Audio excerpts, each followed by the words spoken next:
especially in colleges, right? Kids that got used to COVID are right now in the final years. In their first 2 years, though, were in COVID period, are in the final years. How Yes. are kids coping up with getting back to college? And are there any specific challenges that faculty are facing with these set of folks who are used to the remote way of college and its education? Yes, yes. Certainly, there are challenges. The before pandemic and after pandemic case is 180-degree out of phase for as far as the academics or students are concerned. There are two, three challenges. First challenge is students' attention span is reduced drastically. Earlier, it was say even 10-15 minutes, but nowadays it's only 2-3 minutes. So it's very difficult time for us how to keep students in the class attentively. That is the first challenge. Second challenge is in pandemic, the habituals is certainly from online knowledge. So what were the online lectures by Coursera, by NPTEL, by different IIT professors are already there. The knowledge are already there on the internet. Why should come to college? So that is another challenge for us. So even if we are a knowledge giving institutes, still the staff members or faculty members are also struggling to how to retain the student in the class and even in the college itself. So there are multiple ways how we are going for that. Third challenge, assessment patterns are changed drastically. Earlier it was only a theoretical mid-sem examination, end-sem examination, theory weightage are more, but now we have to go for more or less formative kind of assessment. Viva, after each chapter ends, take a Viva, take a small quiz kind of things.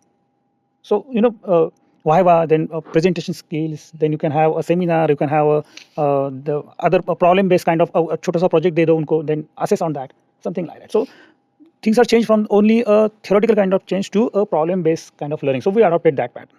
Fourth and most important challenge is the writing speed and writing eligibility of the students is reduced drastically.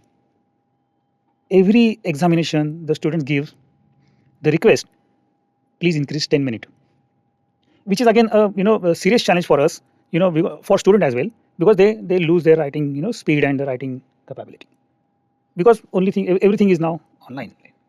But we change, we give generally, because we have to test the students, right? So the time is 5-10 minutes either udhar, it can be happened, right? So we give time, we test the students through theoretical knowledge as well, because that is only for the remembrance, right? You heard about the Bloom's taxonomy, right? So in Bloom's taxonomy, only a lower part of the prism is a remembrance. As we go on higher part, the remembrance doesn't matter. Okay, so like a history, you doesn't want to mug up about the different kind of 1920 ye hua tha, something like that. So you have to apply something on either through projects, either through analytical problems, either through structural problems like mechanical and civil people are does.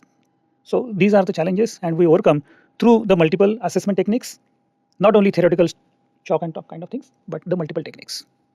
Got it. I also have the same belief. If you are, kind of, testing a student on his memory power, Yep. you're comparing intellect to a pen drive, Right. and the pen drive will win 100% of the time. Correct. So if a human brain is, is the one that created pen drive so that it can do more creative things, Yes. not to, compete against the pen drive in itself. Absolutely. So that's something, I think students have also become more demanding nowadays, versus, saying, oh, professor bola, I have to do it, to, I want this, how can the professor help me? Right. So that is something that I've seen, because these are the future of workforce, right?